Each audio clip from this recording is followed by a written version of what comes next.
नमस्कार, मैं राजेश और आप देख रहे हैं जीटीवी न्यूज।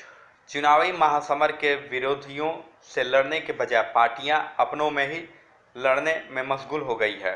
बलिया लोकसभा सीट से वर्तमान भाजपा सांसद भरत सिंह का टिकट कटने और वीरेंद्र सिंह मस्त को टिकट दिए जाने के बाद भरत सिंह के समर्थकों ने विरोध शुरू कर दिया है। टिकट कटने से नाराज भरत सिंह के समर्थकों ने भाजपा कार्यालय पर जमकर नारेबाजी और धरना दिया है। इस दौरान नाराज समर्थकों ने केंद्रीय नेतृत्व अपना निर्णय वापस लो और वीरेंद्र सिंह मस्त वापस जाओ के नारे लगाए। दरअसल भाजपा ने कल देर शाम बलिया लोकसभा से वीरेंद्र सिंह मस्त को लोकसभा का प्रत्याशी घोषित किया था। वीरेंद्र सिंह मस्त भदोही लोकसभा से 3 बार सांसद चुने गए हैं। वहीं भाजपा सांसद भरत सिंह के समर्थकों का कहना है कि बलिया में हुए उपचुनाव में भी वीरेंद्र सिंह मस्त को पार्टी ने मौका दिया था, जिसमें उन्हें सपा प्रत्याशी नीरज शेखर के खिलाफ करारी शिकस्त का सामना करना पड़ा था। संघ का स्वयंसेवक हूं और माननीय सांसद जी के साथ क्षेत्र में काम करता हूं। कि आपको अवगत है, कल भाजपा की सूची लोकसभा उम्मीदवार की सूची निकली है और बलिया से माननीय वीरेंद्र सिंह मस्त को पार्टी ने प्रत्याशी बनाया है। ऐसे मस्त जी को जिनकी जन्मभूमि बलिया हो सकती है लेकिन कर्मभूमि बलिया नहीं है। उनका कर्मभूमि भदोही है। भदोही से लगातार 3 बार सांसद रहे हैं। भदोही में उन्होंने काम किया है।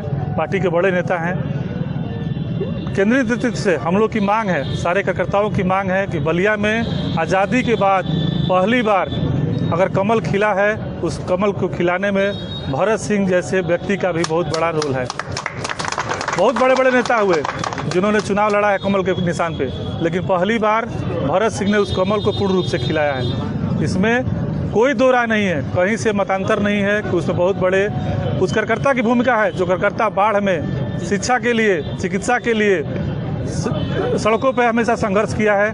बीएचयू से उनका राजनीतिक जीवन शुरू हुआ है और लोकसभा में पूरे प्रदेश में जिसका सबसे अधिक अटेंडेंस है, जिसने सारे मुद्दों पर, चाहे कटान का मुद्दा हो, बाढ़ का मुद्दा हो, किसानों के क्षेत्रीय खेती का मुद्दा हो, चिकित्सा का मुद्दा हो, सड़क का मुद्दा हो, रेलवे का मुद्दा हो, सारे मुद्दों को उन्होंने गंभीरता से सदन में उठाया है। और पहली बार बलिया में विकास की किरण दिखना शुरू हुई थी। चाहे रेलवे का क्षेत्र हो, सड़कों का क्षेत्र हो, सारे जगहों पर उन्होंने अपने दम पे, अपने लड़ाई के बल पे और भारत सरकार के सारे मंत्रियों के दरवाजे पे अपनी पहुंच बना के, कार्यकर्ताओं की बात पहुंचा के, जनता की बात पहुंचा के उन्होंने विकास का क्रम जारी शुरू कराया था। वजह क्या थी कि जिसकी वजह से उनको क्या वजह लगती है कि आखिरकार जब उन्होंने विकास किया सारे पैमानों पर वो खड़े उतरे? हमारे जैसे कार्यकर्ता का मानना है कि कहीं न कहीं से केंद्रीय नेतृत्व दिग्भ्रमित है।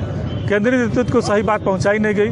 हमारे जैसे कार्यकर्ता को मालूम है कि पार्टी सर्वे कराए, सर्वे के आधार पर टिकट देती है। सर्वे में जो लोग दावेदार थे आप भी जानते हैं, जिनका बैनर पोस्टर लगा था, जो सब कार्यकर्ताओं के जनता के दरवाजे पर जा रहे थे, लेकिन कहीं से भी श्री वीरेंद्र सिंह मस्त जी का बलिया में नाम नहीं था। वीरेंद्र सिंह मस्त जी इसके पहले भी चुनाव लड़े हैं, 20,000 वोट पाए थे।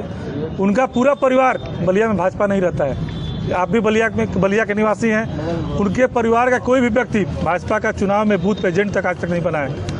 वो भाजपा के किसी कार्यक्रम में, चाहे राष्ट्रीय नेता कार्यक्रम हो, चाहे क्षेत्रीय कार्यक्रम हो, किसी में उनका प्रतिभाग नहीं रहा है। फिर ये निर्णय हम लोग को स्वीकार नहीं है। तो अगर ये निर्णय स्वीकार नहीं है और अब जबकि चुनाव आ गया है, तो क्या आप विरोध करेंगे?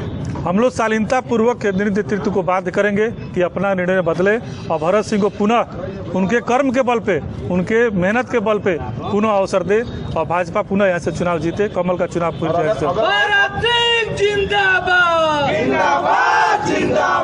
अगर अवसर नहीं देते है केंद्रीय नेतृत्व, हमारे जैसे कार्यकर्ता को जो मेरे साथ बैठे हुए हैं, पूर्ण विश्वास है कि भाजपा नेतृत्व कभी भी बलिया के साथ इस तरह का कार्य नहीं करेगा और हम लोग की बात सुनी जाएगी। हम लोग को विश्वास है, क्योंकि हम लोग पार्टी के जमीनी कार्यकर्ता हैं। पूरा विश्वास है कि पार्टी अपने निर्णय बदलेगी और भरत सिंह को चुनाव लड़ाएगी। तो क्या कहीं ऐसा नहीं हो सकता है कि आप पार्टी छोड़ के दूसरी किसी पार्टी से? सवाल ही नहीं उठता है। जब से हम लोग पैदा हुए भाजपा में हैं और भाजपा के रहेंगे। पेश है बलिया से अखिलेश सैनी संगनावल जी की खास रिपोर्ट।